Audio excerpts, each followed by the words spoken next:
La séance, mes chers collègues, la séance est ouverte. Je suis désolé d'avoir 2 minutes de retard, je ne m'en étais pas aperçu. J'étais tranquillement dans mon bureau à relire les œuvres de notre invité. Donc notre ordre du jour appelle aujourd'hui l'audition de M. Enrico Letta, qui est président de l'Institut Jacques Delors, qui est, comme vous le savez tous, ancien président du Conseil des ministres italien et qui est l'auteur d'un rapport qu'il a remis le 18 avril 2024 au Conseil européen sur l'avenir du marché unique. Un rapport qui a été le fruit d'un travail extrêmement intense, non seulement sur le plan intellectuel, mais sur le plan matériel, puisque le président de l'État n'a pas imaginé de faire un rapport sans avoir consulté le plus grand nombre d'acteurs possibles, que ce soit des acteurs publics, des chefs de gouvernement, des fonctionnaires et surtout énormément d'acteurs de la société civile. La difficulté qu'il a rencontrée, il l'a exprimée, elle est à la fois une difficulté matérielle qu'il a rencontrée et l'expression des limites du marché unique, c'est son impossibilité de passer d'une frontière de l'Union européenne à l'autre en disposant chaque fois d'un train à grande vitesse et pour s'étonner qu'il n'y ait pas dans l'Europe actuelle un réseau complet de trains à grande vitesse. Donc c'est anecdotique, mais c'est en même temps extrêmement révélateur. Alors, monsieur le Président, cher Enrico, c'est pour moi un grand honneur et un grand plaisir de vous accueillir. Alors, je dois dire que nous avons des parcours politiques parallèles, à cette différence près que le vôtre est prestigieux et que le mien est celui d'un humble soutier. Mais nous avons fréquenté ensemble le Parlement européen, où nous nous sommes rencontrés, et où, je crois, nous avons tout de suite noué des relations de travail, d'intérêt politique partagé, et je garde un très très grand souvenir des moments où j'ai siégé avec vous sur les bancs du Parlement européen.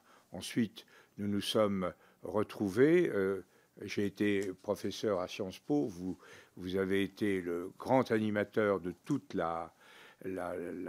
les études internationales de Sciences Po, et vous êtes maintenant président de l'Institut Jacques Delors, que j'ai contribué avec le président Delors d'ailleurs à fonder. Nous étions un petit noyau au début à travers le club qui portait le nom d'un grand hôtel parisien, parce que c'est là que nous nous réunissions, et nous avons jeté les bases de ce qui est aujourd'hui quand même une institution européenne extrêmement féconde et intéressante, même si ces travaux sont évidemment et utilement l'objet de controverses, d'analyses, de confrontations qui sont bienvenues. Donc, véritablement, je ne suis pas en terrain, vous n'êtes pas en terrain inconnu en venant ici, et je ne suis pas avec un invité que je ne connais pas, je dois le reconnaître. Alors votre carrière a été très remarquable.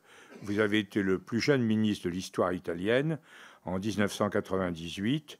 Vous avez été notamment ministre des politiques communautaires, ministre de l'Industrie, secrétaire d'État à la présidence du Conseil, puis député national et député européen. Vous avez été nommé président du Conseil des ministres en 2013 et vous avez, un peu à la manière de Toynbee, vous avez des retraites dont je tiens à dire que dans l'œuvre de Toynbee, elles sont précédées de retours, elles sont suivies de retours. Vous avez quitté une première fois la vie politique en 2014, c'est là que vous vous êtes vraiment consacré à vos activités à Sciences Po, puis vous êtes revenu aux affaires publiques de votre pays en 2021. Vous avez affronté dans des conditions difficiles les élections italiennes, et vous vous êtes à nouveau replié sur vos chères études et sur l'engagement au service, engagement intellectuel et politique au service de l'Union européenne. Et c'est là qu'on vous retrouve à l'Institut Jacques Delors. Votre rapport au Conseil européen s'intitule « Bien plus qu'un marché ». Rapidité, sécurité, solidité. Et ce sous-titre est en soi évocateur puisqu'il ne vise à rien de moins qu'à renforcer le marché unique pour assurer un avenir durable et la prospérité de tous les citoyens de l'Union. Alors, sur ce... Je ne vais pas prolonger cette introduction, sinon pour vous dire qu'il y a quand même des choses... ce travail doit être mis en perspective par rapport aux grands débats qui sont les nôtres actuellement sur le plan européen. Le principe qui vous anime, je parle sous votre contrôle, bien sûr, c'est l'intégration, l'insuffisance de l'intégration européenne est une des raisons des performances elles-mêmes insuffisantes. Elles sont remarquables, et vous les signalez à bien des égards, mais elles sont, à nos yeux, insuffisantes du marché intérieur. Vous focalisez votre réflexion sur 3 grands domaines. Le marché monétaire, dont je crois tout le monde convient parmi les spécialistes qu'il est insuffisamment intégré et qu'il ne fournit donc pas en quantité et en qualité suffisante les moyens nécessaires au dépassement des situations par l'investissement qui est nécessaire. Vous signalez, le second point, c'est l'énergie. Vous insistez sur le fait que l'énergie est effectivement, et ça dès le début, puisque la CECA quand même est une communauté énergétique dès le départ, et l'énergie est au cœur du projet européen, et vous dites qu'il faut le développer. Et là, effectivement, c'est une des questions qui nous interroge. On est quand même très, très fortement touché, ébranlé par le fait qu'entre différents pays de l'Union européenne, et d'abord entre la France et l'Allemagne, il y a une différence d'approche sur une énergie décarbonée mais non renouvelable, qui est l'énergie nucléaire. Enfin, le troisième domaine, c'est les télécoms et d'une façon générale, l'ensemble des technologies d'information sur lesquelles vous soulignez à juste titre qu'elles sont absolument décisives pour l'avenir. Et vous évoquez à cet égard l'idée d'une 5e liberté.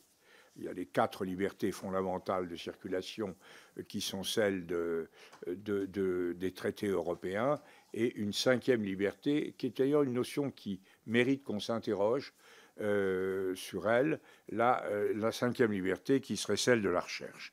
Alors, je crois que ça pose, votre rapport pose 2 sortes de problèmes. D'abord, un problème de rapport au renouvellement. Nous sommes effectivement dans une période de doute profond, dans une période de remise en cause, dans une période de contestation. Beaucoup de gens pensent, à la différence de ce qui inspire votre rapport, que small is beautiful, qu'il faut plutôt se replier sur des valeurs nationales, que ça permet de compenser par l'intensification de l'investissement national le fait de la dilution qui naîtrait inévitablement d'un partage. Il y a une tension qui est évidente au sein, qui se manifeste dans les intentions de vote aux élections européennes du 9 juin prochain. Et là, vous vous situez résolument dans la continuité de l'œuvre de Jacques Delors et de l'œuvre des fondateurs de l'Union européenne depuis Jean Monnet. Et ça, c'est un choix, mais c'est un choix qui ne peut pas ne pas être interrogé. La preuve, c'est que votre compatriote, Draghi, M. Draghi, s'apprête à rendre public un rapport qui, sans être contradictoire avec le vôtre, est d'une tonalité un peu différente.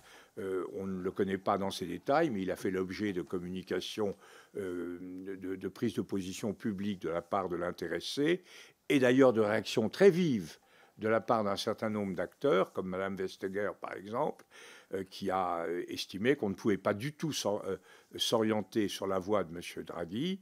Et M. Draghi, et là je vous interroge sur la compatibilité entre votre rapport et la réflexion du président Draghi, M. Draghi appelle à un renforcement de la politique industrielle, appelle à une vigilance plus grande sur la protection des frontières, et on le sent autant inspiré par l'héritage européen de monnaie et de l'or que par ce qui se passe, par exemple, aux États-Unis sous l'influence sous la direction du président Biden. Donc là, il y a peut-être décalage ou complémentarité. C'est une question que évidemment nous vous posons. La deuxième chose qui appelle réflexion, c'est le décalage bien connu, que nous avons tous connu, les parlementaires européens que nous avons été et les responsables, le décalage entre les objectifs et les moyens. Le président Jean-Claude Juncker disait en Europe, on est à peu près tous d'accord. C'est pas vrai de tout le monde d'ailleurs, mais on est assez largement d'accord sur ce que nous devons faire, et nous sommes absolument incapables, en situation difficile, de dire comment on peut y arriver, par quels moyens. Or là, effectivement, c'est très intéressant de voir sur quel levier vous entendez vous appuyer. Je parle à la fois des problèmes de financement. Il y a de grands débats sur le financement.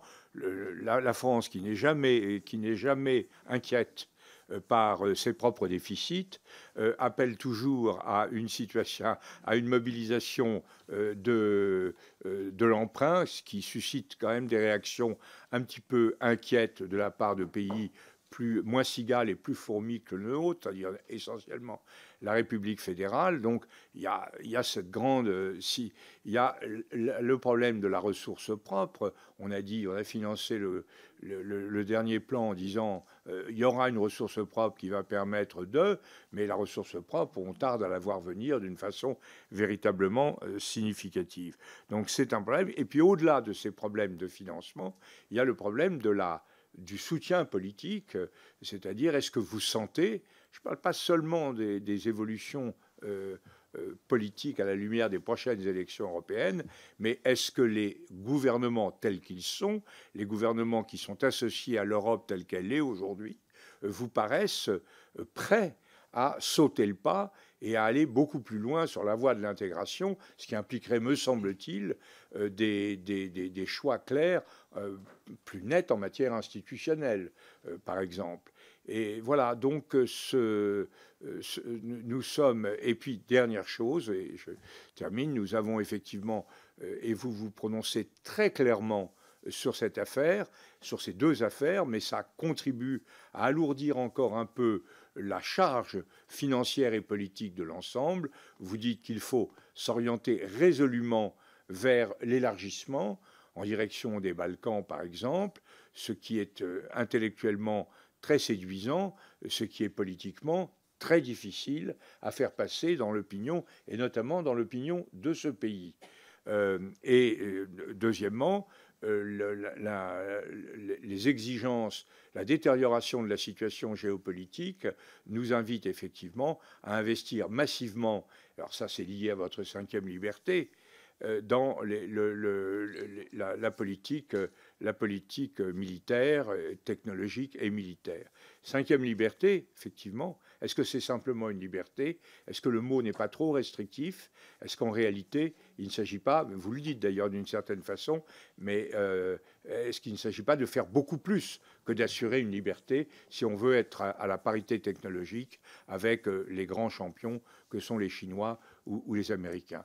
Voilà un ensemble de questions qui sont celles que pose votre excellent, très très stimulant rapport, qui vient au bon moment, c'est-à-dire au moment où on a un débat européen, et on l'aura même après les élections, il va croître et embellir, et un moment où effectivement nous devons l'aborder. Et je vous remercie, cher Enrico Letta, d'avoir bien voulu venir devant la Commission des Affaires étrangères nous faire part de vos réflexions. Merci beaucoup, cher Président. Merci à vous tous pour être là. Je suis ravi et très honoré de cette opportunité.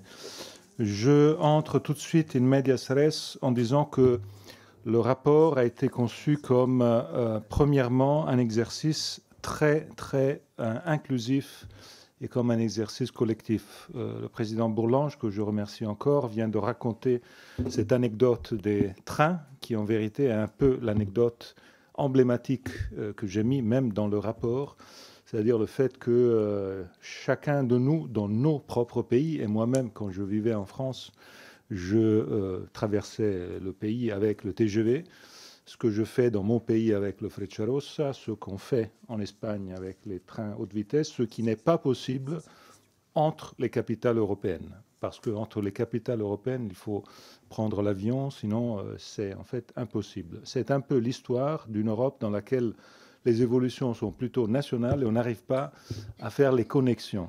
Je cite cet aspect des trains, mais vous pouvez faire le même discours sur beaucoup d'autres sujets qui ont le même problème. Et on n'exploite pas jusqu'à la fin la force du marché intérieur, alors que les autres, la Chine et les États-Unis, le font.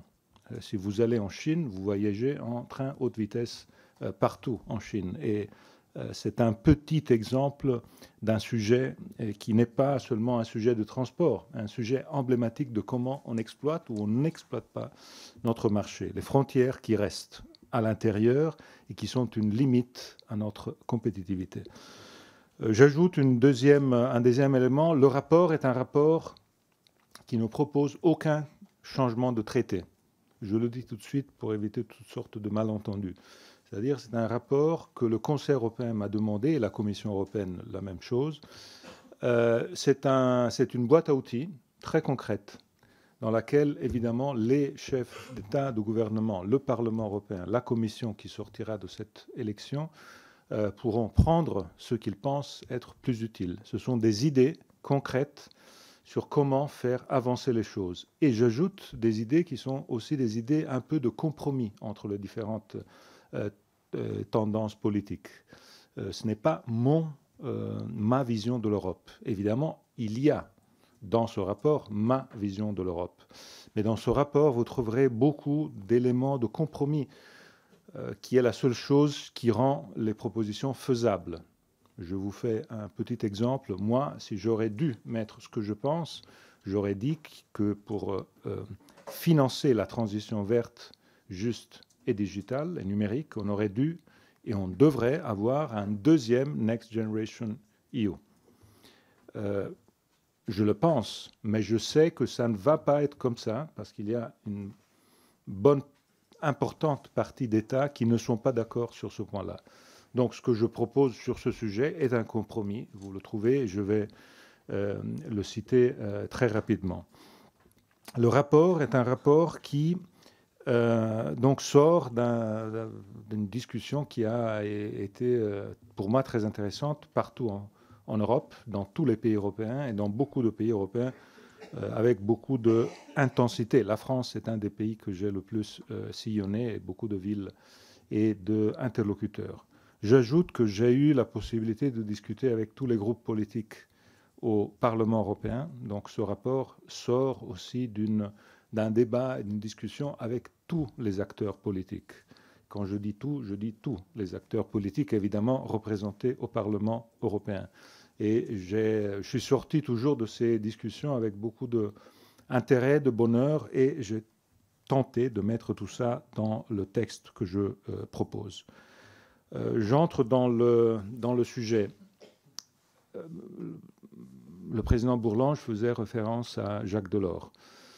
J'ai eu la chance de parler à Jacques Delors avant son décès, au mois de décembre, et après que le Conseil européen m'avait demandé d'écrire ce rapport. Et donc j'ai eu la chance d'avoir son point de vue sur quelques-uns des aspects essentiels. Son point de vue a été pour moi fondamental pour décider quelle était la ligne à prendre. Premièrement, me dit Jacques Delors, quand je lance le marché unique en 1985, l'Allemagne n'était pas réunifiée, l'Union soviétique était encore là, on était 10, on s'appelait Communauté européenne, la Chine et l'Inde ensemble étaient le 4% de l'économie mondiale. Aujourd'hui, on sait tous quelle est la situation, la Chine et l'Inde sont le 25% de l'économie mondiale. Donc la dimension géopolitique est fondamentale. la question de sécurité entre d'une façon très violente dans tout ça, alors qu'on n'avait jamais parlé de défense, sécurité et marché intérieur. Aujourd'hui, on est obligé à le faire. Deuxième point, Delors me dit, quand on lance le marché unique était sans télécom, énergie et services financiers, parce que les États membres avaient dit ça c'est à nous, c'est pas à l'Europe. Donc on a vécu 39 ans en fait avec une dimension nationale sur ces sujets. Le résultat de tout ça est que cette dimension seulement nationale fait en sorte que les Américains nous battent, très simplement, dans beaucoup de ces domaines. Je prends le domaine des services financiers. La Banque de France et la Banque centrale européenne calculent en 300 milliards d'euros par an, je répète le chiffre, 300 milliards d'euros par an, la quantité d'épargne des Européens qui s'en va aux États-Unis alimenter et renforcer l'économie américaine et les entreprises américaines qui reviennent en Europe acheter nos entreprises avec l'argent de nos épargnes. À cause de quoi? À cause du fait que notre marché financier est totalement fragmenté et n'est pas capable d'être attractif, attrayant, comme c'est le cas du marché américain. Et tout ça à cause de la fragmentation. La même chose dans beaucoup d'autres sujets. Je pourrais citer le sujet des télécoms, je pourrais citer d'autres éléments. Troisième point que je retiens de cet héritage, Delors a toujours dit le marché intérieur a été un succès parce qu'il y a eu la politique de cohésion à côté. Sans politique de cohésion, donc sans convergence, sans effort de convergence entre les zones faibles et les zones moins faibles de l'Union, il n'y a pas de succès du marché intérieur. Et j'ai voulu mettre fortement au centre de l'attention du rapport ce sujet, en lançant une provocation intellectuelle mais très concrète et politique, qui est la suivante. Le marché intérieur a toujours été connu comme la liberté de bouger, freedom to move. Je pense qu'on a beaucoup trop sous-estimé l'importance de mettre ensemble la liberté de bouger et la liberté de rester. Freedom to move, freedom to stay, ensemble.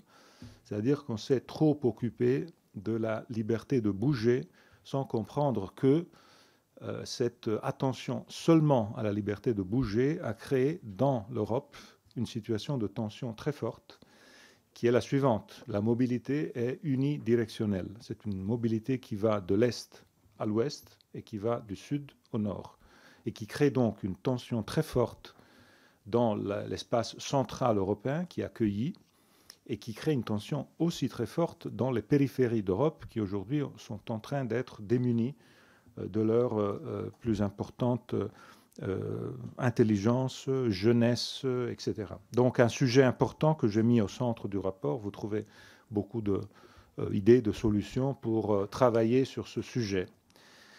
Le président Bourlange citait la 5e liberté, c'est un des éléments centraux.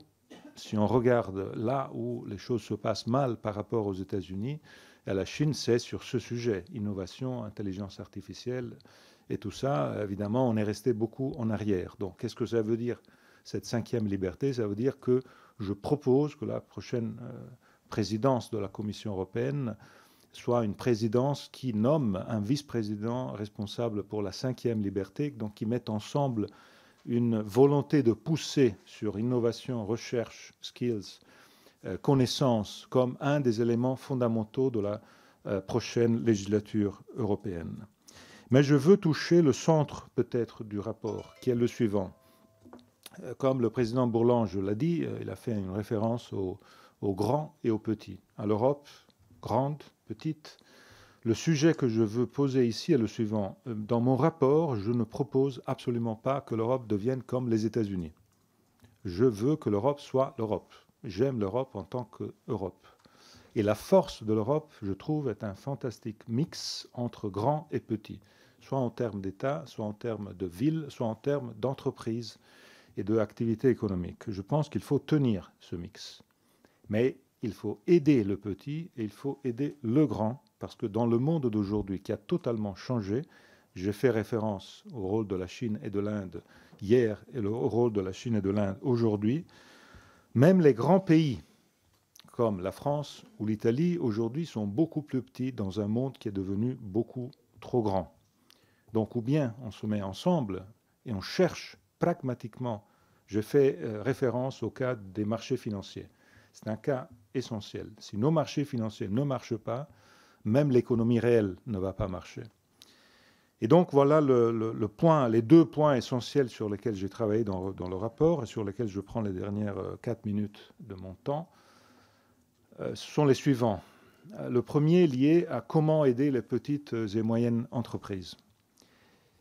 Premièrement, avec une grande activité de simplification qui est essentielle, mais surtout avec une idée qui est celle du 28e régime, 28e pays, on pourrait dire.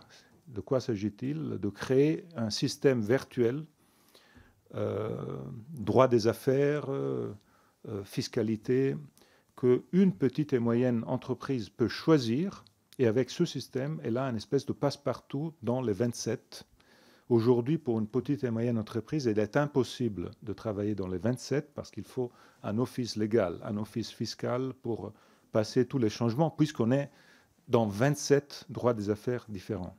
Et tout ça, évidemment, est un énorme problème pour les petites et moyennes entreprises. J'ai discuté de ça, évidemment, avec les associations européennes, et pas seulement européennes, des petites et moyennes entreprises. Je trouve que ce sujet est un sujet sur lequel travailler. C'est une façon de ne pas effacer les droits nationaux, ce qui serait évidemment impossible, mais c'est la façon de donner un choix qui rend les choses plus pratiques et beaucoup plus simples.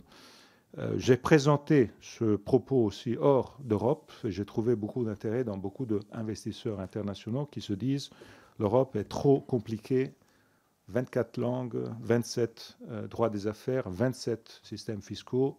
Si vous nous donnez un passe-partout qui nous aide, ça va mobiliser les investissements. Mais il y a aussi le sujet du grand, évidemment. J'ai cité dans le rapport, vous trouvez 3 feuilles de route sur le télécom, l'énergie et les services financiers. Je concentre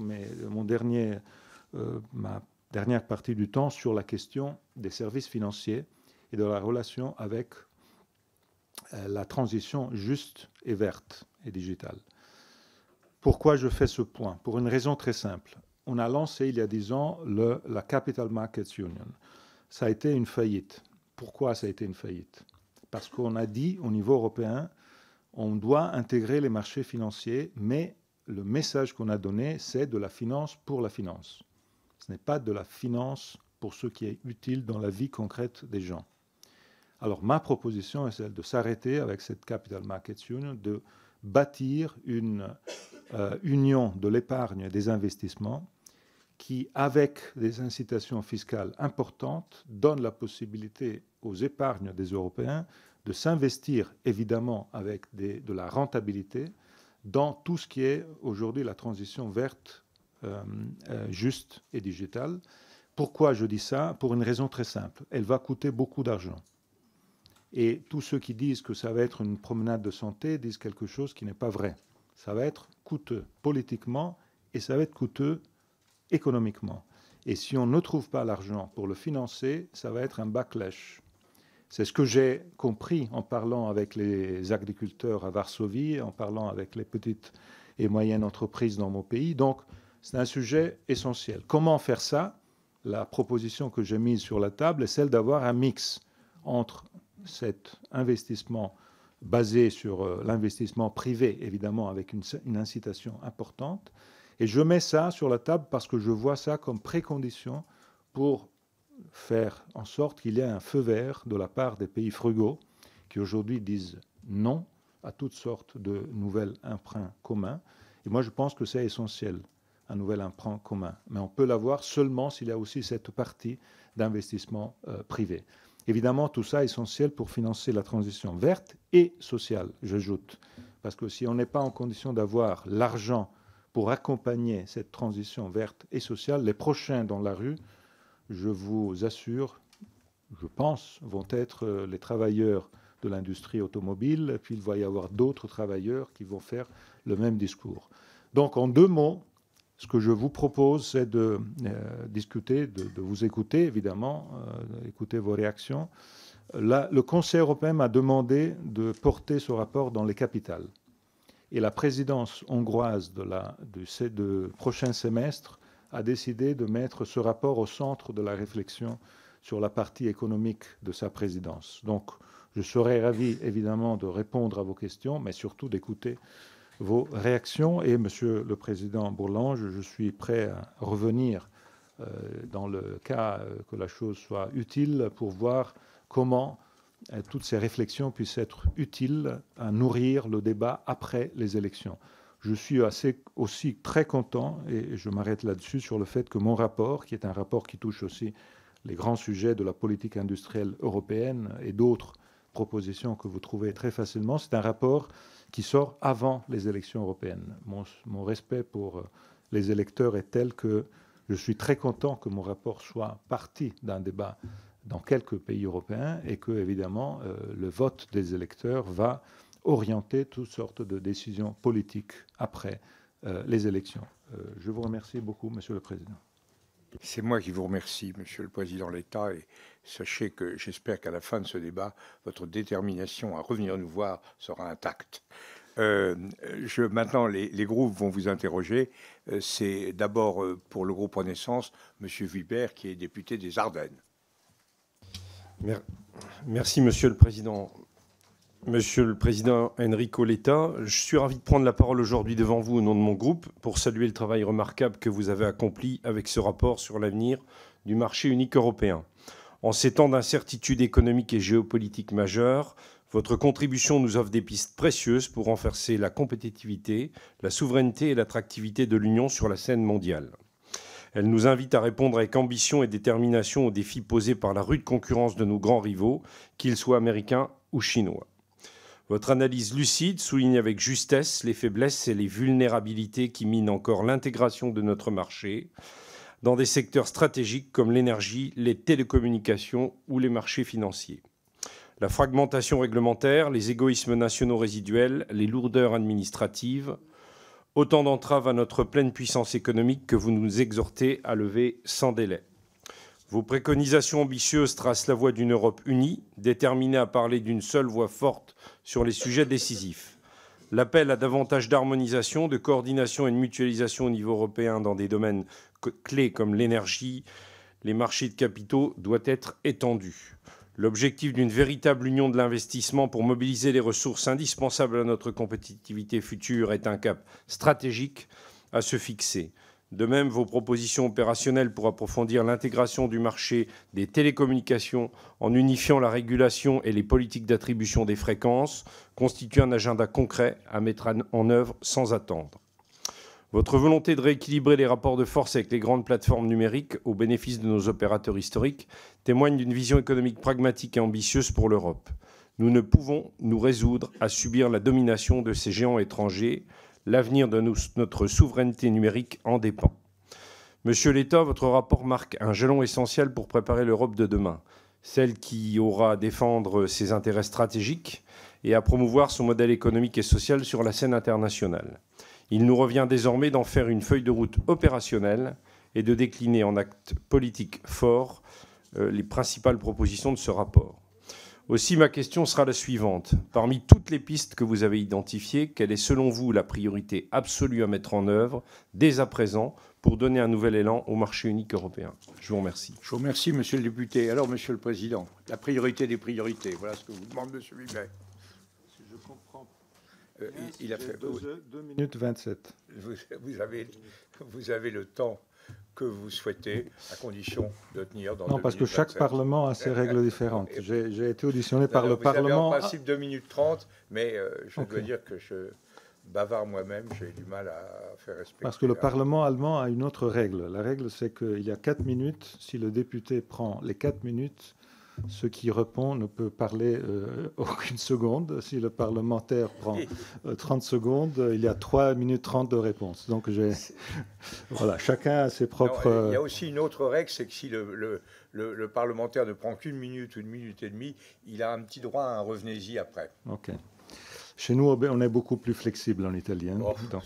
Moi, je suis théoriquement inflexible et pratiquement effondré. Alors, priorité des priorités, de mon point de vue, est la question de comment financer la transition verte, juste et numérique. Moi, je pense que ça, c'est le grand sujet des prochaines 5 années. Si on n'est pas capable de faire en sorte qu'à cette question, il y ait une réponse, je pense qu'on est en train d'aller vers le mur.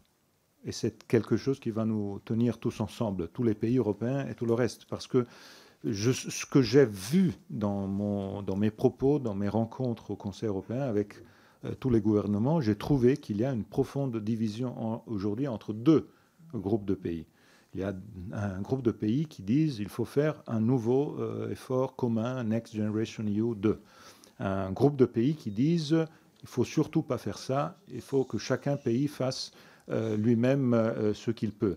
Mais évidemment, si on fait ce deuxième pas, ça donne à l'avantage seulement aux pays qui ont une capacité fiscale importante et pas, disons, de moyens à ceux qui sont ou bien petits ou qui sont endettés.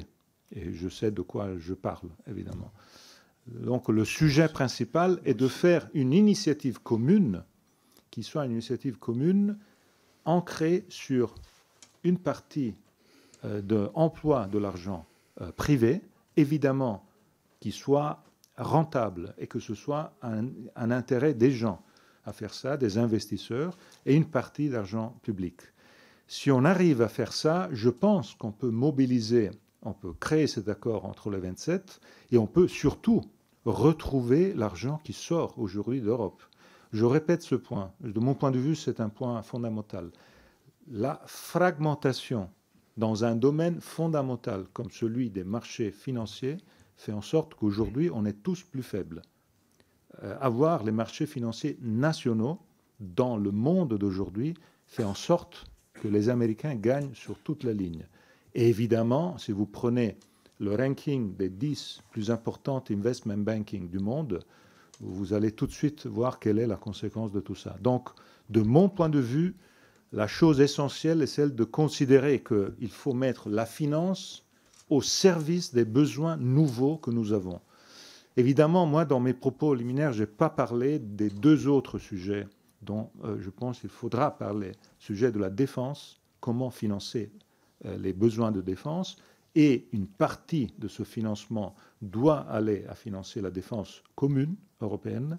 Et l'autre sujet est l'élargissement, parce que le sujet est délicat. Moi, je pense qu'il faut le traiter. Dans le rapport, vous trouvez toute une série d'idées, mais j'ai terminé mon temps et je m'arrête. Quelle discipline. La parole maintenant est au représentant du Rassemblement national, qui est monsieur le député du Nord, monsieur Thibault François. Je vous remercie, Monsieur le Président de l'État, chers collègues. Le projet d'intégration européenne franchit un nouveau cap avec un plan d'élargissement de la communauté ainsi que l'établissement d'un véritable gouvernement européen. Selon les informations présentées dans votre rapport, le nouveau marché unique devra prendre en compte 3 aspects. Contribuer à la transition écologique et numérique, poursuivre l'élargissement de l'Union européenne et renforcer la sécurité de l'Union européenne en prenant des décisions plus exigeantes dans les domaines de la défense. Il est clair que la fin de l'unanimité dans la prise des décisions diplomatiques pourrait gravement compromettre la souveraineté des États membres. En abolissant cette exigence d'unanimité, l'UE risque d'imposer des décisions diplomatiques et militaires à des pays qui pourraient être en désaccord, érodant ainsi la souveraineté nationale. Cette approche centralisée pourrait entraîner des tensions internes et une résistance accrue de la part des États membres soucieux de préserver leur autonomie dans des domaines qui sont cruciaux. L'Union européenne doit donc trouver un équilibre délicat entre l'intégration et le respect des souverainetés nationales pour éviter de nuire à la cohésion et à la stabilité de l'Union, mais surtout à l'intérêt des peuples européens. Comment justifiez-vous la suppression des droits de veto, tenant compte des divergences au sein de l'Union européenne? Et vous avez dit, Monsieur l'État, avoir rencontré tous les groupes politiques au Parlement européen et également Monsieur Delors. C'est bien, mais je crois qu'il aurait été bien de rencontrer les peuples également. Alors, juste en termes de contexte, Monsieur Delors était président de la Commission, je n'étais même pas né.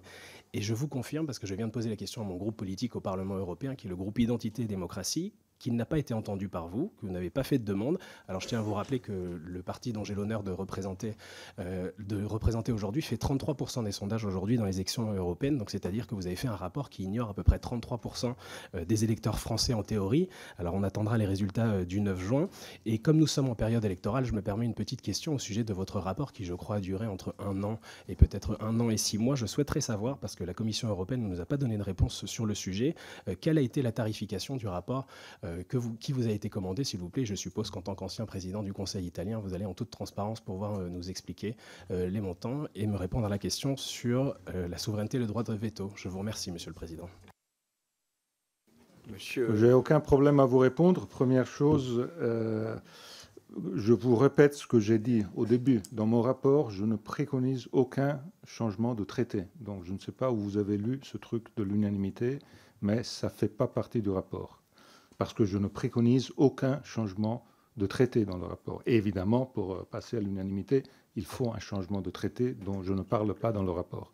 Deuxième point, j'ai parlé avec tous les chefs de groupe du Parlement européen dans une assemblée des chefs de groupe du Parlement européen.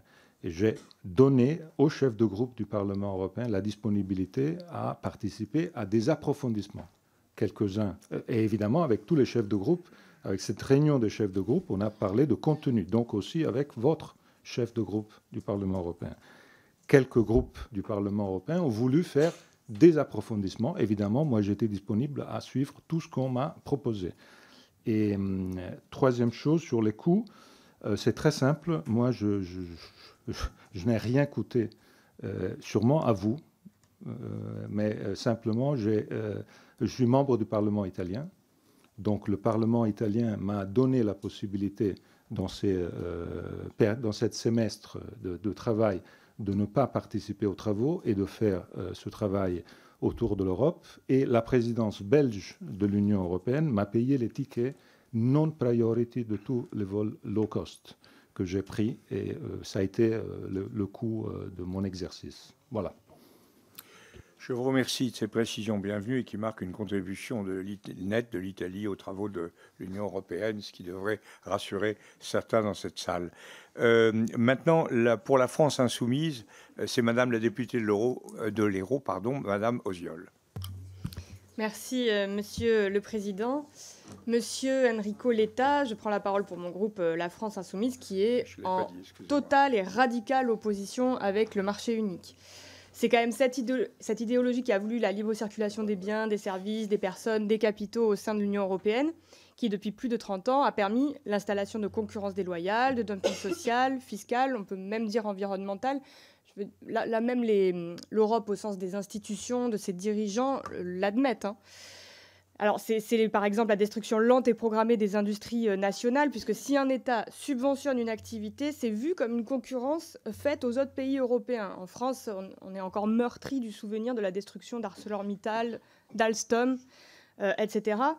Dumping social, puisque le marché unique a permis et poussé les entreprises à jouer avec le droit social, les droits des travailleurs, pour faire plus de profit. Et la version en dumping fiscal, c'est le même principe pour que les entreprises paient le moins d'impôts possible. Je pense par exemple aux compagnies d'avions low cost qui n'ont pu se développer précisément qu'en faisant des économies sur les impôts, sur la façon de payer les salariés, etc.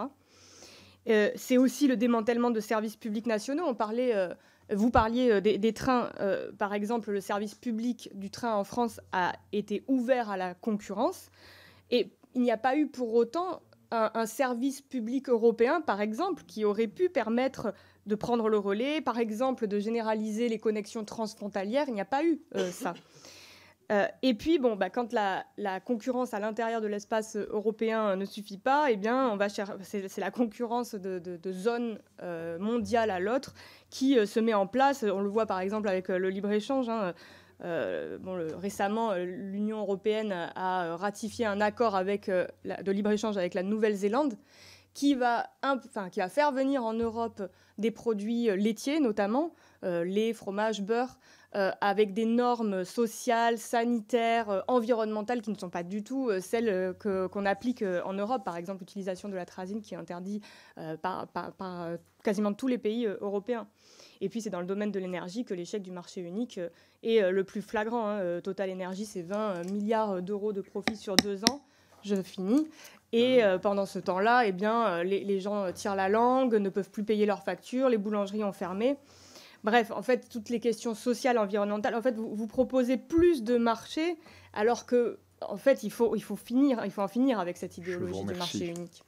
Je vous remercie. Quand je tape, ce n'est pas pour vous interrompre, c'est pour vous prévenir que vous n'avez plus que quelques secondes. Oui, oui. Oh, vous savez, monsieur le Président de l'État, voulez-vous répondre à Madame la députée de l'Hérault? Avec plaisir, oui, évidemment. Je prends note de vos points de vue sur la question générale, presque existentielle du marché unique. Évidemment, moi, je pense différemment de vous, que le marché unique a été un asset très important pour l'Europe, surtout dans le fait que, je reprends le discours initial que j'ai fait, en 1985, nos pays étaient des grands pays dans un monde petit. Aujourd'hui, nous sommes tous des pays moyens, petits, dans un monde grand. Ça, c'est la vraie différence. Donc, le fait de donner la faute à l'Europe pour ce qui s'est passé est, de mon point de vue, au moins une erreur du point de vue de la recherche du coupable. La coupable, c'est le fait que nous étions des grands pays et aujourd'hui, le monde a doublé autour de nous. Et notre grandeur, quand je dis notre, je prends les grands pays européens, je dis ça parce que la raison pour laquelle ils n'ont pas voulu donner à l'intégration européenne et à Delors la compétence dans les domaines que j'ai cités auparavant était liée au fait que en 1985, avec le monde qui existait en 1985, ça pouvait être compréhensible. La France, le Royaume-Uni, l'Allemagne, l'Italie étaient les 4 membres du G7 avec 3 autres pays. Et c'était les 7 grands pays du monde. Donc on était à ce niveau. Aujourd'hui, évidemment, avec la montée en puissance de la Chine, de l'Inde et tout ce qui s'est passé, on n'est plus à ce niveau. Et pour être à ce niveau, on ne peut que avoir une souveraineté commune. Et je vous fais un petit exemple. Pour battre une concurrence globale dans les domaines où la concurrence est globale, pas tous les domaines sont des domaines où la concurrence est globale. Et donc, dans beaucoup de domaines, il faut rester petit. Je suis totalement ancré sur ce point. Mais il y a des domaines dans lesquels, ou bien on est tous ensemble et l'Europe parle une seule voix. Je pense à l'industrie aéronautique. Je pense à Airbus. Eh bien, Airbus, aujourd'hui, gagne dans le monde entier parce qu'il y a un Airbus.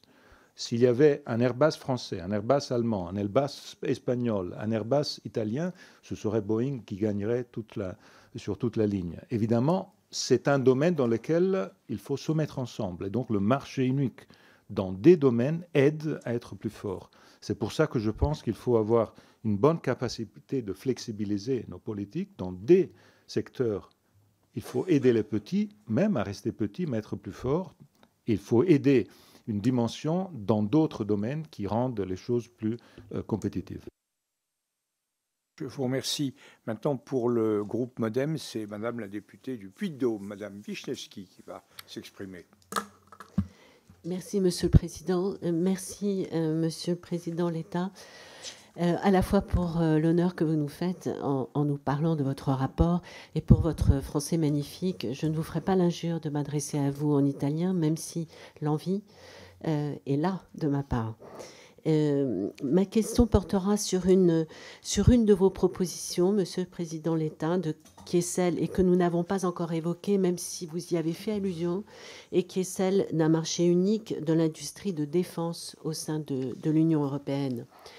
En 2023, le budget cumulé des 27 pays de l'Union en matière de défense s'est élevé à 270 milliards d'euros, soit plus de 2 fois celui de la Russie et autant que celui de la Chine. Et pourtant, nos capacités de production d'armes sont très limitées. Vous avez vous-même souligné qu'environ 80% des achats d'armes destinés à l'Ukraine provenaient de pays hors Union européenne, et faisant ainsi ressortir l'absence de coordination industrielle, une fois encore, entre pays membres.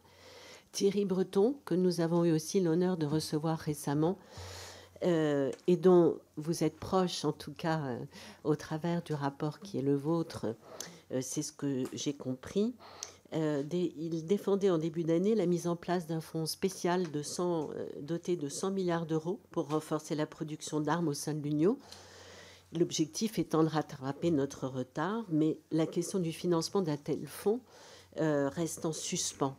De même, le dernier rapport annuel de l'Agence européenne de la défense indiquait qu'en 2022, 70% des États membres de l'Union, soit 19 sur 27, n'ont pas souhaité transmettre à l'Union la part de leur budget national engagé dans des programmes d'armement en coopération européenne.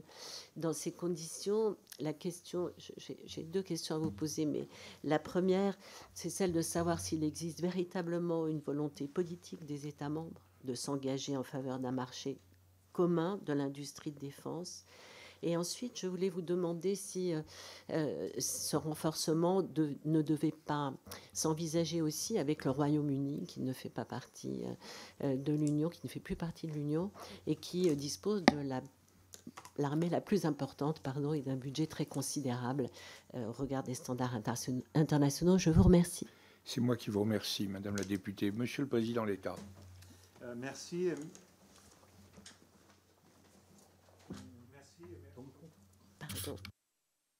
Merci et merci pour évoquer ce sujet.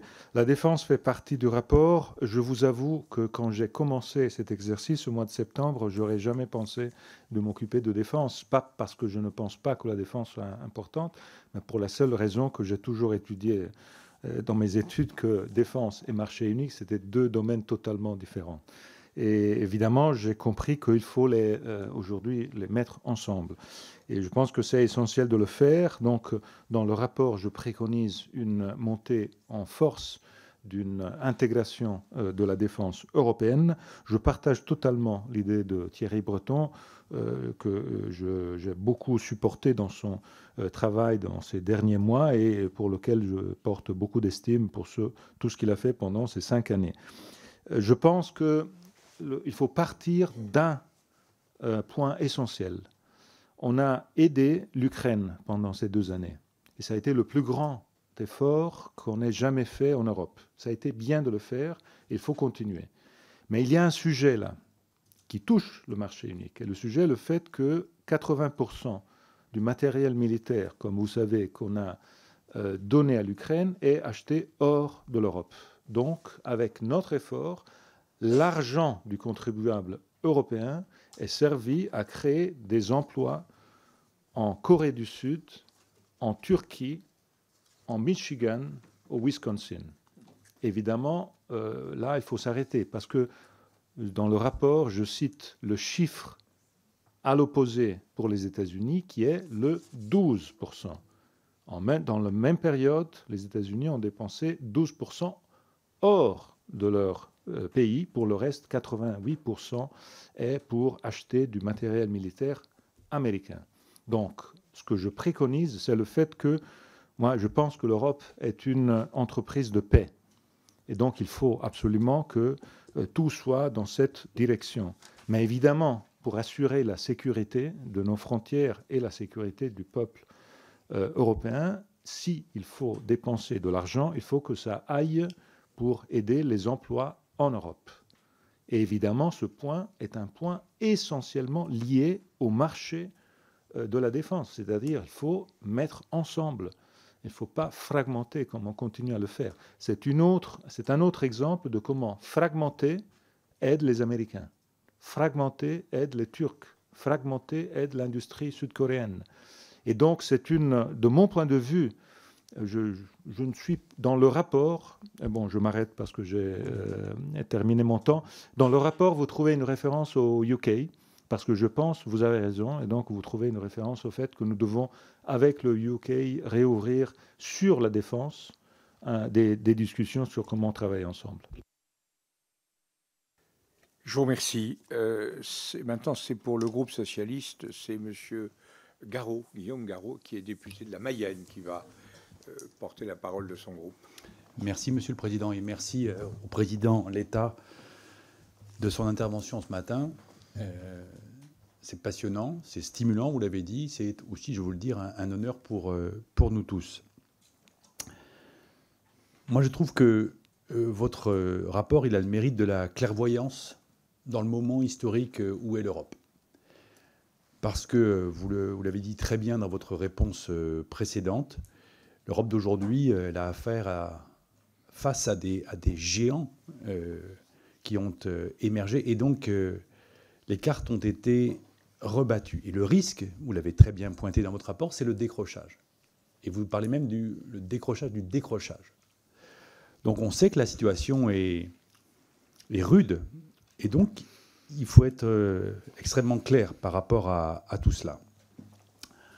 Vous proposez une nouvelle étape dans la construction européenne, considérant qu'on a besoin aujourd'hui de davantage d'Europe pour faire face à cette réalité. J'y souscris et nous y souscrivons complètement, parce que nous sommes convaincus qu'il faut aujourd'hui poursuivre la construction européenne. Alors, dans votre esprit, c'est une étape autour de l'épargne, de l'investissement au service, avez-vous dit, des industries, de façon générale. Et là aussi, nous y souscrivons d'autant plus que, et c'est vraiment intéressant dans votre rapport, il est question d'une mutualisation des aides aux entreprises au plan européen pour faire face aux distorsions de concurrence chinoises et américaines.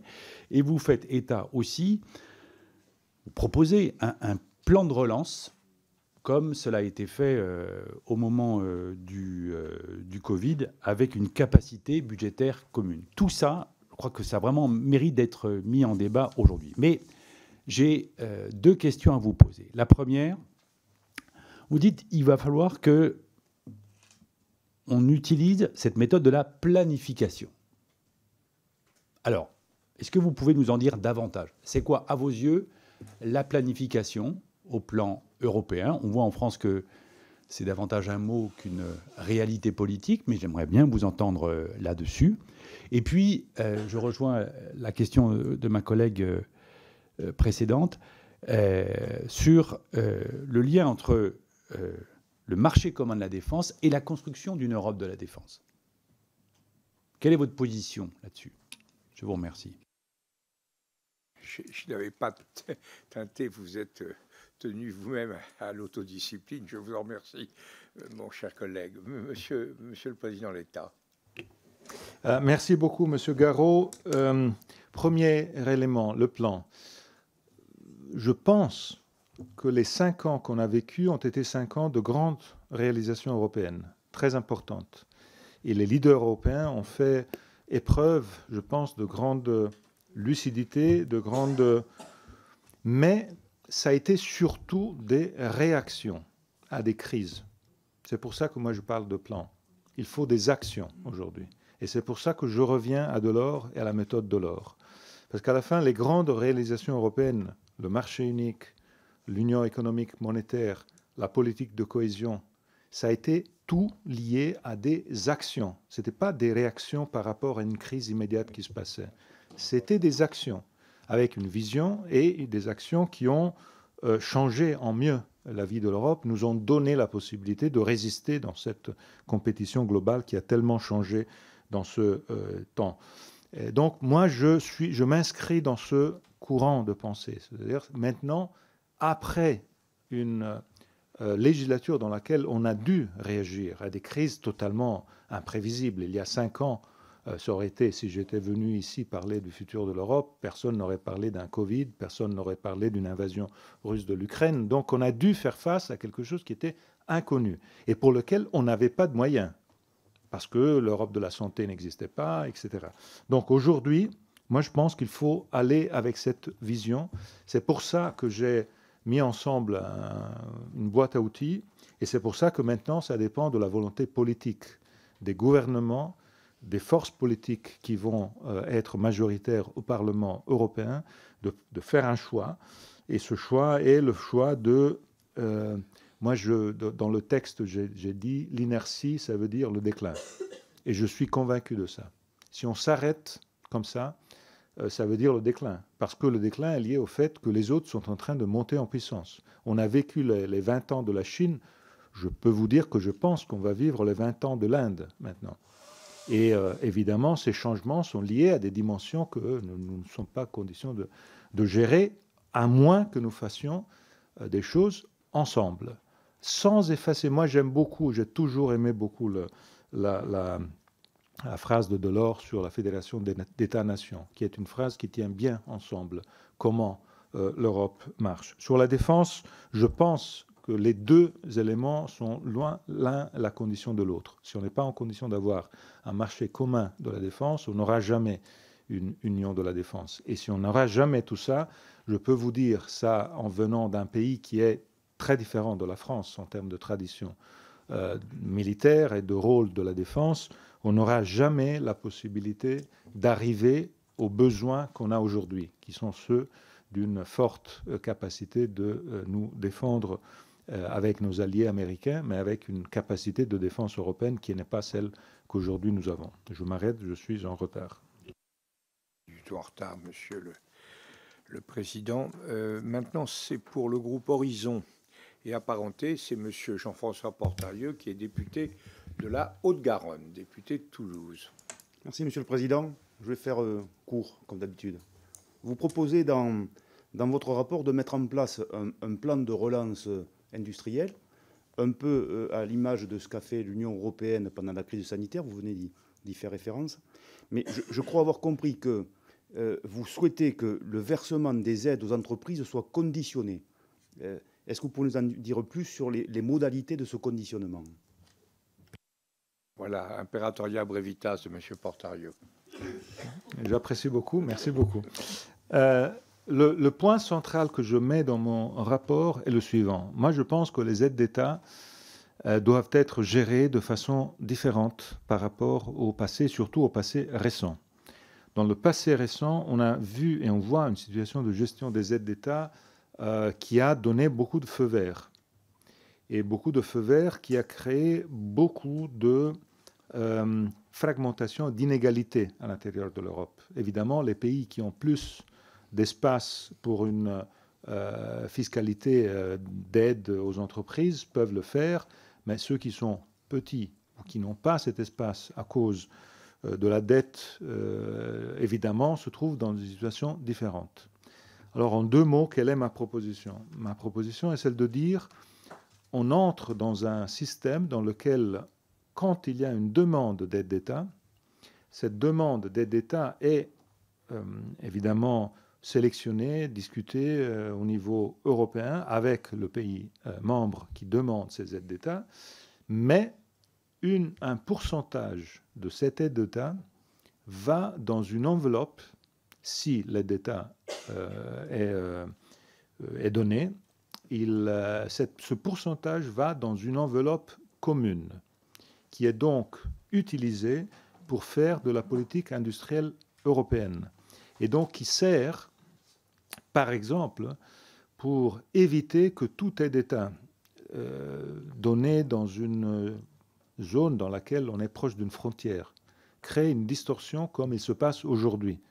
Vous connaissez mieux que moi comment ça se passe dans une partie centrale de l'Europe dans laquelle on ne sait même pas quand on passe une frontière, parce que on a le Benelux, la France, l'Allemagne qui sont tous ensemble. Si un de ces pays met un aide d'État important pour ces industries, évidemment, les industries qui sont à 5 km, à 10 km, à 20 km de distance vont souffrir un dumping qui ne doit pas être géré comme ça. Donc, ma proposition est celle de créer ce mécanisme, un 10%, un 15%, un 15% qui entre dans une enveloppe commune. Et donc, c'est la façon aussi d'éviter ce qui s'est passé il y a une année.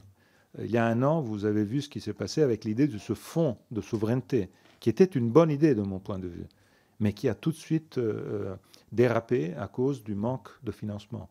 Le fonds de souveraineté est un fonds qui est resté, disons, dans une impasse parce qu'on ne sait pas comment le financer. Alors, cette idée dont je vous parle est une façon de financer cette politique industrielle européenne. Et vous avez les partis allemands qui sont d'accord avec ça, parce que c'est d'abord une contribution de l'Allemagne au financement à l'aide d'État généralisée. En vérité, moi, quand j'ai parlé avec les Allemands, j'ai cru comprendre qu'ils ont compris que cette phase d'aide d'État totalement incontrôlée dans laquelle on a vécu depuis 4 ans est une phase qui va se terminer. Donc c'est aussi leur intérêt d'avoir une règle qui donne donc la possibilité de gérer tout ça de façon beaucoup plus ordonnée. Je vous remercie. Maintenant, le dernier orateur au titre, je ne dis pas au nom du groupe, mais au titre du groupe, au titre des non-inscrits, c'est M. Dupont-Aignan. Merci, Monsieur le Président. Merci, Monsieur l'État. Et merci de vous exprimer en français. C'est si rare dans les arcades de l'Union européenne que cela mérite d'être noté. Je vous ai bien écouté. Je ne doute pas un instant de votre sincérité. Mais j'ai l'impression que vous participez toujours de la même confusion qui nous a menés où nous en sommes. Et ce qui était intéressant dans votre propos, ce sont les exemples que vous avez donnés. Vous avez donné l'exemple d'abord des capitales européennes qui ne seraient pas reliées par les TGV. Mais moi, je remarque que Paris et Londres, qui ne font pas partie de l'Union européenne pour le côté londonien, sont très bien reliés et que c'est un projet d'État à État qui a très bien fonctionné. C'est le seul qui a été mis en œuvre. Vous avez cité ensuite Airbus. Eh bien, Airbus, c'est la seule réalisation qui a permis de l'emporter face aux Américains. Mais surtout, ça n'a pas été fait avec l'Union européenne et heureusement, ça n'aurait jamais abouti. Et ça a été fait par la volonté de quelques États qui ont coopéré. Ce qui prouve qu'en vérité, vous êtes dans toujours cette même logique de fusion. Le général de Gaulle disait on ne fait pas une omelette avec des œufs durs, c'est-à-dire avec des nations. On organise des coopérations d'État à État. Et en fait, ce qui est fascinant et effrayant, et je me permets de vous le dire avec totale franchise, c'est que tout ce qui a échoué depuis 30 ans, vous voulez le continuer et l'aggraver. Le secteur des télécoms, vous nous expliquez que les télécoms, ça ne marche pas parce que c'est la faute des États. Mais que je sache, c'est l'Union européenne et la Commission de Bruxelles qui a toujours refusé des fusions entre opérateurs et qui a, par sa politique de la concurrence, cassé toutes les visions de producteurs. Ce fut la même chose entre Alstom et Siemens, ce fut etc. etc. Donc, c'est un peu facile d'accuser les États et les nations des chaînes que l'Union européenne a mises et a interdit d'avoir de vraies politiques. Et vous voulez continuer. Libre-échange déloyal, vous allez continuer. Dispersion des moyens. La France a financé des dizaines de milliards pour délocaliser ses usines dans l'Est. Merci. Refus de la commission d'investissement, des investissements. Et puis, contresens aussi sur les États-Unis. Il y a d'énormes différences entre les États américains. Mais qu'est-ce qui change? Le protectionnisme, la volonté de se défendre, une politique expansionniste budgétaire, une vraie esprit de conquête qu'auraient pu mettre en place certains États. Mais vous allez encore aggraver les choses parce que vous êtes pour l'élargissement à l'Ukraine qui va ruiner. Vous êtes pour l'interdiction du moteur thermique qui est une folie absolue. Vous êtes pour le refus du protectionnisme. Vous êtes pour un nouveau pacte de stabilité qui va interdire aux États d'investir pour l'avenir. Et après, vous allez vous plaindre que la Chine et les États-Unis soient devant l'Europe. Seule une Europe des nations qui abandonne cette organisation bureaucratique qui nous tue arrivera à sauver l'Europe. Je vous remercie. Alors, cette vigoureuse canonnade, Monsieur le Président. Merci beaucoup. Je ne m'attendais pas moins en connaissant vos propos, en vous ayant écouté beaucoup de fois avec votre capacité d'oratoire très brillante. Mais évidemment, ça ne cache pas la différence de nos approches à ce sujet. Dans mes propos et dans le rapport, je n'accuse pas les États membres. Je propose aux États membres un pragmatisme nouveau dont je pense aujourd'hui il est absolument nécessaire de faire épreuve.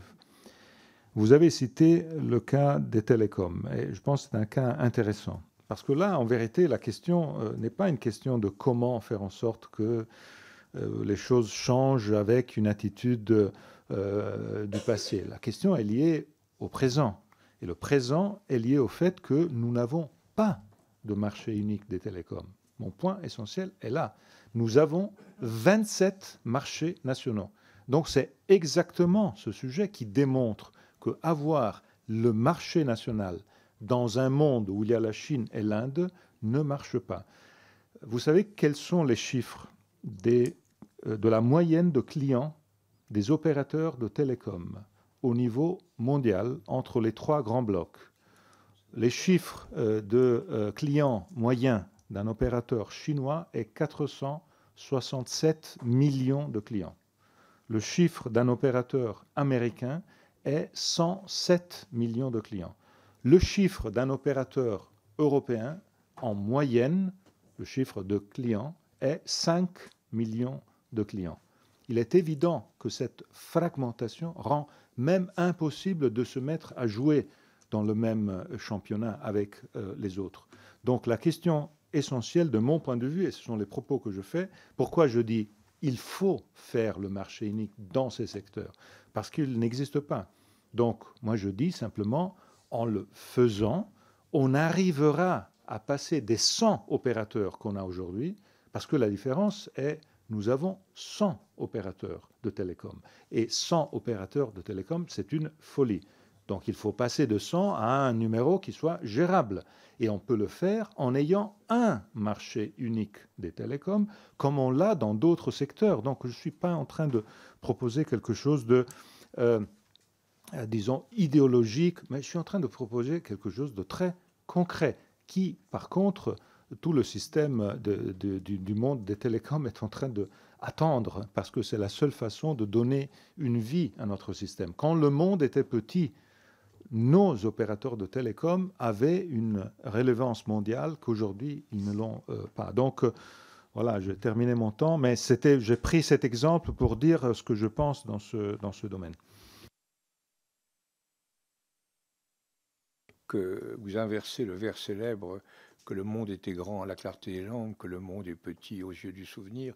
Vous dites l'inverse, que le monde était petit à la clarté des lampes quand nous préparions tout cela, que le monde est grand aux yeux du souvenir. Maintenant, il est effectivement tout à fait immense. Nous avons donc fini les prises de parole des représentants des groupes. J'ai un certain nombre de parlementaires, notamment selon l'habitude, toute une série de parlementaires du Rassemblement national, mais pas exclusivement. Et la première intervenante, c'est donc en principe un échange une minute. Hein. C'est difficile de s'en tenir à une minute pour vous, surtout quand les réponses sont assez générales. La première intervenante, c'est Madame Éléonore Carrois. Madame Éléonore Carrois est vice-présidente de cette commission. Elle est Renaissance et elle est députée des Français d'Amérique latine. Merci, Monsieur le Président. Honorable Presidente Letta, je vous remercie d'être présent aujourd'hui pour échanger avec notre commission sur l'avenir du marché unique. Alors, pendant que Monsieur le Président parlait, je me dépêchais de voir quelle autre question je pouvais vous parler parce que j'étais moi aussi intéressée par le marché des télécommunications en Europe et vous venez d'en dire un mot. Je vais vous inviter quand même à peut-être nous en dire davantage car vous l'avez souligné à l'instant et rappelé dans votre rapport, le marché des télécommunications en Europe est particulièrement fragmenté et cette situation génère une concurrence entre les opérateurs européens, empêche des investissements nécessaires pour stimuler l'innovation et la croissance et ne permet pas d'atteindre les objectifs de connectivité que nous souhaiterions pour l'Union européenne. La consolidation que vous proposez dans le secteur de télécom, en enjoignant les pays européens à encourager une harmonisation de leurs règles et la création d'un marché unique, vise à réduire le nombre d'opérateurs. Cette évolution du marché permettrait de renforcer la compétitivité européenne, vous venez de le rappeler, face aux grandes puissances que sont les États-Unis ou la Chine. En Amérique latine, il faut bien que je parle de chez moi, nous n'avons qu'une poignée d'opérateurs qui dominent le marché, ce qui permet une meilleure rentabilité et une rationalisation des investissements. Est-ce que vous pensez que c'est vraiment envisageable en Europe de se retrouver avec simplement une poignée d'opérateurs? Je vous remercie. Merci, Madame la députée. Merci, Madame Carrois. Je vous remercie pour cette question. Elle me donne la possibilité de clarifier. Je ne pense pas que le système américain est le bon système pour l'Europe. C'est-à-dire, en Amérique, ils ont 3 opérateurs. Nous, on en a 100. Moi, je pense qu'il medio stat virtus. Donc, on peut trouver la façon d'avoir un numéro d'opérateurs qui soit capable donc d'être plus fort, plus important, mais en même temps ne pas arriver à 3, parce qu'arriver à 3, ça veut dire aller contre l'intérêt des consommateurs. Moi, je pense que le consommateur doit être protégé, donc je pense à un système, et c'est un peu le système que si on mettait en place la feuille de route que je propose, ce serait le système auquel on pourrait aboutir, dans lequel on puisse arriver donc à un chiffre intermédiaire d'opérateurs plus puissants, capables de faire des investissements et en même temps l'application des règles européennes pour pouvoir protéger les consommateurs, ce qui reste un point essentiel. C'est cet élément essentiel avec lequel on peut arriver de 27 à 1 et ce n'est pas la faute de la Commission ou de Mme Vestager ou de M. Gerson ou des directeurs généraux, ils appliquent les règles et le marché relevant. Si le relevant market est un relevant market petit, ils appliquent les règles. Si le relevant market est l'Europe entière, ils peuvent l'appliquer de façon différente. C'est ce que je propose. Merci infiniment. Maintenant, c'est à M. Joly. M. Joly est député du Rassemblement national de l'Isère. Merci, Monsieur le Président du Conseil. L'élaboration d'une politique économique et industrielle européenne commune nécessite de pouvoir disposer de sources d'énergie suffisantes pour pouvoir alimenter cette économie. Après l'invasion russe de l'Ukraine et l'arrêt du commerce d'hydrocarbures avec la Russie, et après la décision récente de Joe Biden de réduire les exportations de gaz naturel liquéfié, l'Europe se retrouve en situation de dépendance et de grande précarité énergétique. La puissance industrielle allemande et plus largement toutes les économies européennes sont mises à mal du fait des coups de menton d'irresponsables politiques qui prennent à la sauvette des décisions engageant notre continent non pas sur la voie de la superpuissance mais sur la voie du tiers-monde. Je souhaite donc comprendre, Monsieur le Président du Conseil, comment est-ce que vous comptez concilier l'élaboration d'une stratégie économique européenne d'envergure avec cette situation de dépendance énergétique que les partisans du marché unique ont méthodiquement organisée. Je vous remercie. Merci, Monsieur Joly, pour cette question qui est très importante. Je pense que l'indépendance énergétique européenne est une mission fondamentale.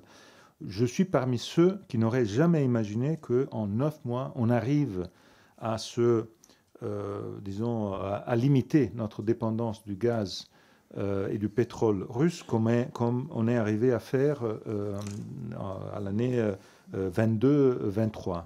Je trouve que ça a été un résultat très important en connaissant la dépendance que, par exemple, mon pays ou l'Allemagne ont et avaient du gaz et du pétrole russe.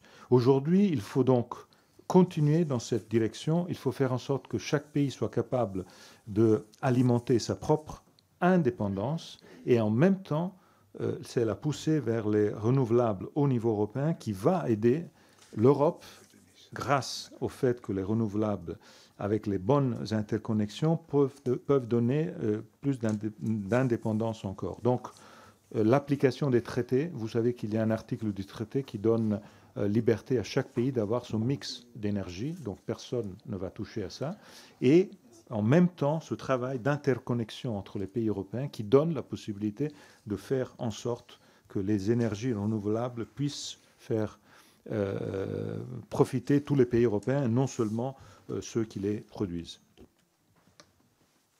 Merci, Monsieur l'État. La parole maintenant est à Madame Galzi, toujours représentante du Rassemblement national, qui est députée de l'Hérault.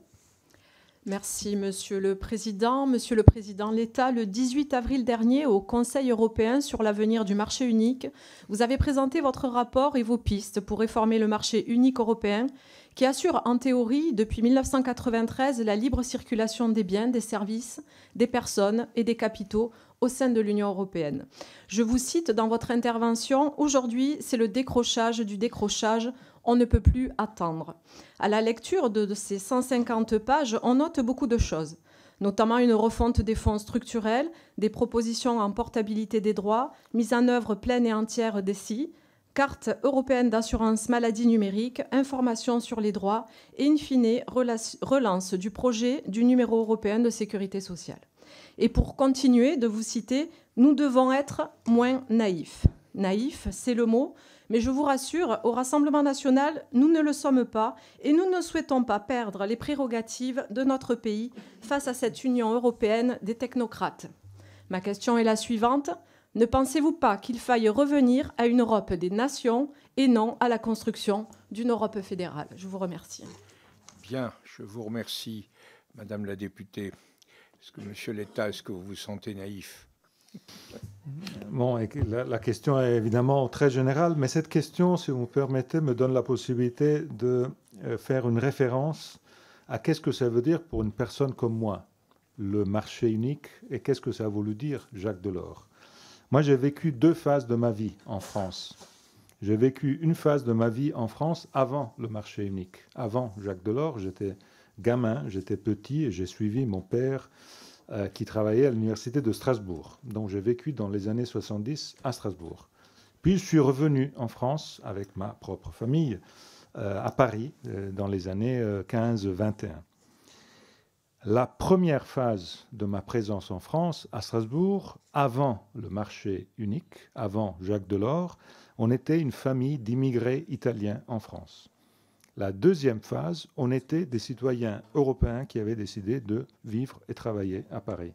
Je vous assure que ça fait la différence. Donc, mon attitude non seulement de respect, mais même de beaucoup plus de respect pour Jacques Delors et pour ce que le marché unique a voulu dire, est aussi lié à ce petit exemple personnel. Je vous remercie. Je suis personnellement très ému de ce que vous dites sur Jacques Delors, qui était un ami personnel de très longue date.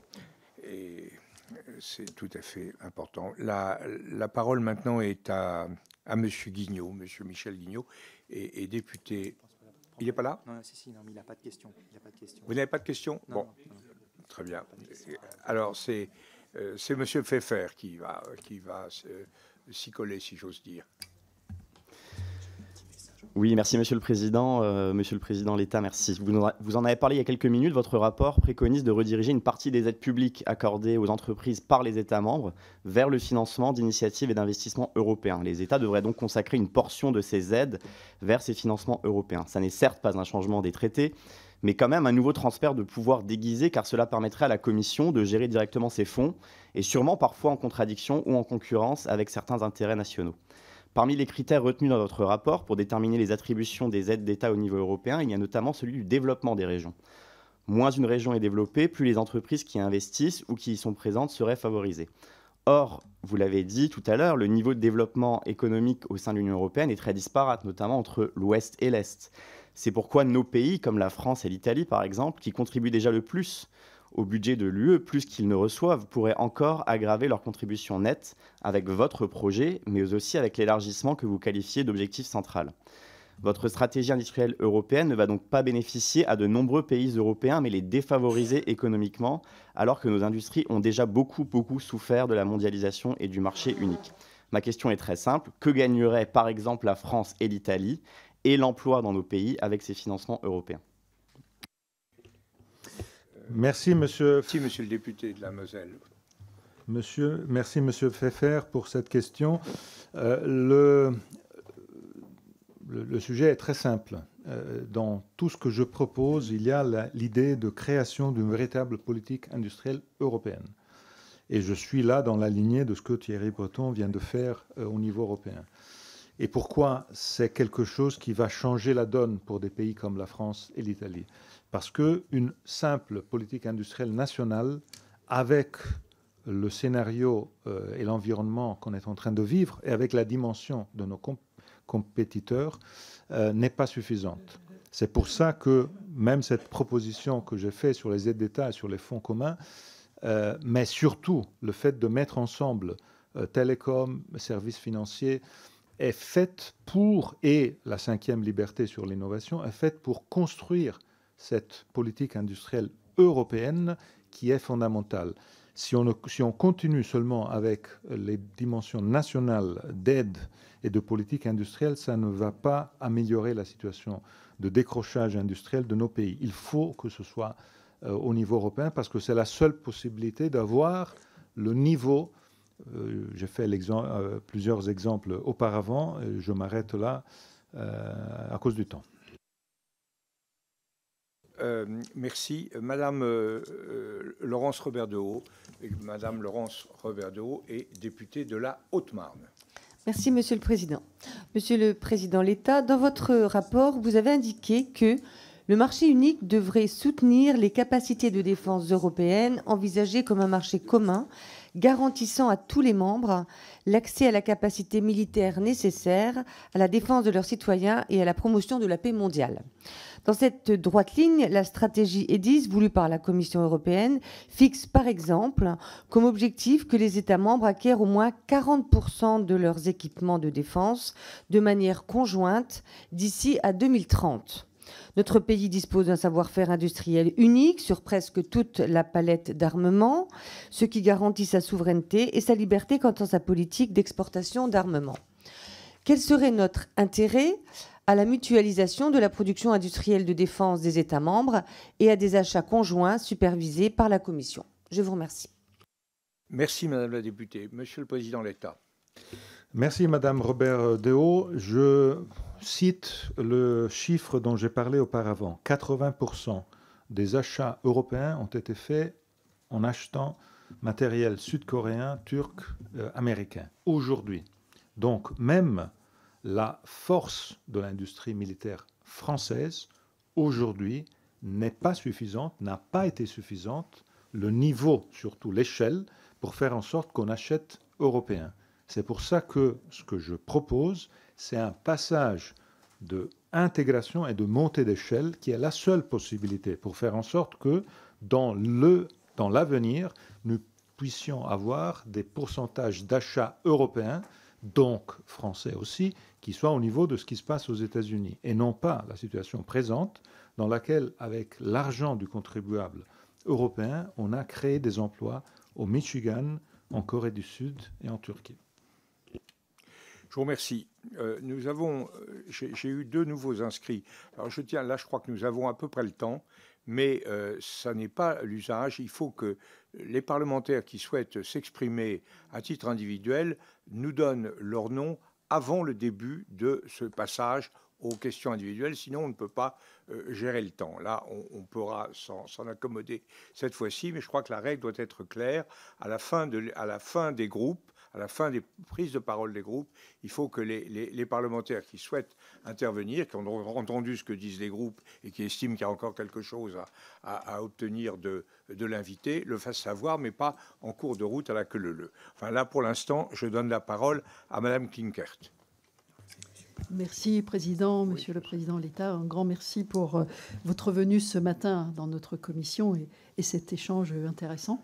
Vous alertez en effet sur le décrochage compétitif de l'Europe et vous soulignez le besoin urgent d'unir les marchés des capitaux et la nécessité d'un marché financier européen plus intégré et plus robuste, avec une union de l'épargne et des investissements.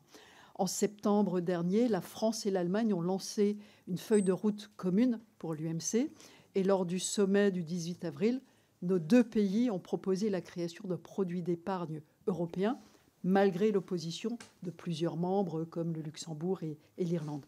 Dans ce contexte, quelles initiatives doivent être prises selon vous au début du nouveau mandat pour s'assurer de l'achèvement de l'UMC? Et puis, quelles actions concrètes pourriez-vous recommander pour accélérer l'intégration des marchés des capitaux et enfin libérer leur potentiel? Je vous remercie. Merci, Madame la députée du Haut-Rhin. Merci, Madame Klinkert. Votre provenance me rappelle mon enfance. Donc, je pense que c'est très important de souligner de ma part que je me suis beaucoup appuyé sur beaucoup de travaux nationaux ou binationaux ou multilatéraux qui avaient été construits. Et ce que M. Le Maire et M. Lindner avaient fait ensemble, donc ce texte franco-allemand, qui évidemment est un texte dont j'ai parlé soit avec le président de la République, soit avec le chancelier allemand, a été pour moi une source d'inspiration très importante. Il est évident qu'il faut aller dans une direction qui aille un peu dans cette ligne et qu'il faut le faire rapidement. Je souligne le fait que le jour où je suis allé au Conseil européen, le 18 avril, les conclusions du Conseil européen de cette même journée ont donné quelques pas en avant absolument importants dans cette direction. Donc moi j'espère que le rapport va aider. Et j'espère, et je suis sûr, comme ça je reviens sur un des points que le président Bourlange avait cité au tout début, en départ, que mon rapport et le rapport Draghi, qui sont complémentaires entre eux, puissent aider ce momentum qui est essentiel pour faire en sorte que la prochaine législature ne soit pas une législature de inertie, mais qu'on puisse, dans nos propos, trouver les idées suffisantes pour faire des avancées. Merci. Bien, je vous remercie. La parole est à M.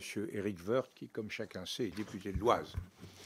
Merci, Monsieur le Président Bourlanges. Merci, Monsieur le Président de l'État, d'être ici parmi nous. Je pense que chacun a pu exprimer sa satisfaction de vous entendre. Ma collègue Klinkert a parlé d'union des marchés de capitaux, donc je ne vais pas poser la même question qu'elle. Peut-être une autre question plus générale, pardon, mais le président de la République a indiqué que l'Europe était mortelle dans un discours qui a fait sensation à la Sorbonne, et cette phrase a presque surprise. Vous dites que l'inertie, c'est le déclin. Je crois aussi à cela. Le monde va vite et l'Europe va lentement parce que justement, l'Europe n'est pas un pays par principe. Donc il faut beaucoup de prudence et beaucoup de temps pour prendre une décision. Votre rapport est un rapport pour agir et pas pour réagir. Vous avez parlé de 5 ans de progrès pour l'Europe durant ces différentes crises, je crois aussi, mais évidemment ce sont des réactions par rapport à la crise. On a besoin d'une vision. Comment voyez-vous l'Europe dans 5 ans? Vous parlez de législature. Comment voyez-vous cette Europe dans 5 ans? Il y a des élections européennes maintenant. Est-ce que vous la voyez plus intégrée, moins intégrée? Comment vous la voyez? Voilà, la question de la boule de cristal est posée par M. Woerth. Je vous remercie beaucoup, M. Woerth, pour cette question. Je commence par dire qu'en 2019, lors de la dernière campagne électorale, j'étais ici à Paris. J'ai suivi avec les étudiants la campagne électorale. C'était une campagne électorale dominée par les termes Brexit, Frexit, Italexit. Il n'y avait pas de Spexit, mais pour le reste, il y avait beaucoup de exit. Aujourd'hui, ces termes-là n'existent plus dans le débat. Je pense que c'est une démonstration de force de l'idée européenne très importante. Et je tiens à souligner cet élément fondamental. Et dans 5 ans, moi j'espère que les 4 domaines que j'ai cités soient des domaines dans lesquels des avancées décisives aient été faites. Donc dans l'intégration des marchés financiers, dans les télécoms, dans l'énergie et dans la défense. Mais surtout, j'espère que le chapitre que j'ai mis au centre de mon rapport, le marché unique pour tous, donc soit pour les grandes, soit pour les petites entreprises, soit pour les gens qui veulent bouger, soit pour les gens qui ne veulent pas bouger, soit effectivement un marché unique qui donne à tous et à chacun la possibilité de trouver sa propre liberté. Ça, c'est mon propos, et comme vous le voyez, c'est vraiment dans la lignée de la pensée et des idées originales de Jacques Delors. Je vous remercie. Maintenant, Madame Oziol, qui souhaite réintervenir. Je vous en prie, Madame la députée de l'Hérault. Merci, Monsieur le Président. Je rebondis parce que vous nous avez fait part tout à l'heure de votre argument qu'un marché unique des télécoms, c'est-à-dire des téléphones et de tous les services liés à la téléphonie, est nécessaire pour concurrencer notamment le marché de la Chine et le marché américain. C'est l'argument qui nous avait été avancé précisément pour mettre en place le marché unique de l'énergie.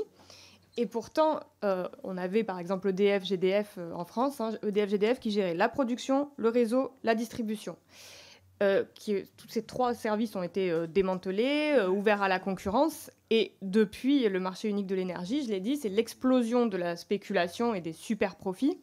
Et je regardais, en 2023, il y a eu 1 million d'interventions pour impayés de factures en France, du fait de l'explosion du prix de l'énergie.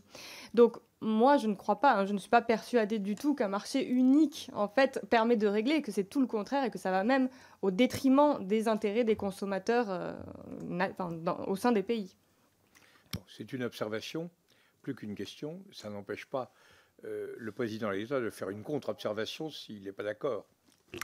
Je la fais volontiers parce que, en vérité, l'explosion, par exemple, si on prend la question énergétique, l'explosion des coûts de l'énergie n'est pas due à l'Union européenne ou à l'intégration ou à d'autres choses. Elle est due au fait que depuis 2 ans et demi, on vit une crise géopolitique de proportions incroyables. Et cette crise géopolitique a eu, à cause du chantage que Poutine a fait sur tous les Européens, une montée du prix de l'énergie qui a été imprévisible et totalement ingérable. Et c'est grâce au fait qu'on a réussi à gérer un peu ensemble cette réduction de dépendance que les choses sont en train de s'améliorer. Mais il faut comprendre que les crises qu'on est en train de vivre sont des crises en grande partie qui sont liées à un manque d'Europe. Ce ne sont pas liées au fait qu'il y a trop d'Europe. Dans le domaine de l'énergie, il y a très peu d'Europe. Les traités continuent à dire que chaque pays a sa propre liberté, son mix d'énergie. Donc en vérité, c'est exactement le domaine dans lequel il y a peu d'Europe. Je vous remercie. Le dernier orateur, c'est M. Pahin, qui est député MoDem du Morbihan. Merci, Monsieur le Président. Merci, Monsieur Letty. Non, je voulais moi aussi à mon tour vous faire part vraiment de cette belle exposé que vous avez fait ce matin sur une Europe importante, sur une Europe qui, tout en devant garder, à mon avis, son indépendance, doit être forte vis-à-vis d'autres puissances mondiales. Je crois que ce que vous avez dit, c'est incroyable, que nous étions un pays fort et que nous étions des pays forts après-guerre jusqu'en 1985. Vous avez rajouté ce mot de 1985 et que maintenant, il faut que nous soyons une puissance. Je vous vois parti pour un grand développement, Jimmy. Oui, non, mais la question, si vous voulez, moi, c'était la question, c'était celle que je m'inquiétais de voir qu'au début voilà, comment la question, c'est celle de M. Wörth et celle de Mme Klinkert. Comment faire pour convaincre nos concitoyens à se dire que l'Europe est la moins mauvaise des solutions? Monsieur, ce que je pense, c'est qu'il faut le faire d'une façon très concrète. On a eu des exemples, l'exemple Covid, on a eu l'exemple défense, on a eu l'exemple crise énergétique à cause du... On a des exemples qui démontrent que ce n'est pas une question idéologique, c'est une question concrète, pragmatique. Grâce à l'Europe et à plus d'intégration, on est capable de faire face à des besoins sur lesquels chacun d'entre nous, tout seul, n'est pas en condition de le faire. Donc, moi, je pense que effectivement, les choses vont dans cette direction et il faut être capable, et mon rapport cherche d'étaler toute une série d'instruments qui sont des instruments très concrets. Donc vous ne trouvez dans mon rapport rien qui ne soit lié au concret, rien d'idéologique ou de... C'est une boîte à outils très concrète. Et là aussi, ce que je me rappelle toujours, c'est que Delors a fait le marché unique avec Margaret Thatcher, avec quelqu'un qui n'était pas très pro-européen. Mais ils ont fait le marché unique européen, donc la chose qui a changé en mieux nos vies, qui a donné cette liberté, ils l'ont fait parce que c'était concrètement utile à la vie des gens. Je vous ai fait un petit exemple de ma vie personnelle, de qu'est-ce que ça veut dire un changement lié à la vie personnelle des personnes grâce au marché unique. Je vous remercie, Monsieur le Président l'État, cher Enrico. Je vous remercie, je crois que c'était très intéressant.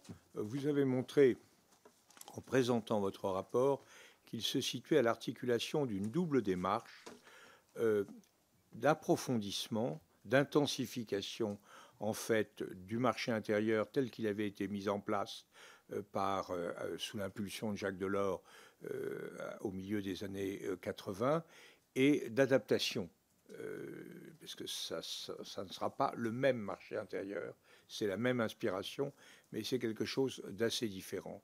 Je crois effectivement, et je voudrais simplement, en conclusion, observer, je crois que tous nos collègues ont pu observer à quel point un homme d'État italien comme vous était profondément proche, par la culture, par la langue évidemment, mais par les préoccupations, par la sensibilité des problématiques qui sont les nôtres.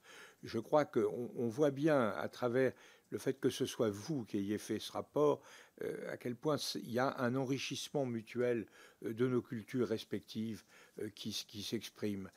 Vous savez, moi, j'ai fait pendant longtemps un cours sur l'Europe à Sciences Po, et l'une des choses auxquelles j'étais très attaché, c'était d'expliquer à mes élèves, mes étudiants, que le franco-allemand, c'était très important dans l'Europe, mais que ça n'était pas tout. Et que, notamment, il y avait eu de la part des Italiens des contributions qui ont été, à plusieurs reprises, absolument décisives. D'abord, après l'échec de la CED, ce sont les Italiens et les Belges qui ont relancé à Messine, qui ont relancé l'Union et qui ont abouti, c'est pas pour rien que le traité instituant le marché commun a été signé à Rome. Ensuite, dans les années 80, c'est Craxi et Andreotti qui, au Conseil européen de Milan, ont mis les bases politiques de ce qui a été l'œuvre concrète menée par la Commission et par Jacques Delors.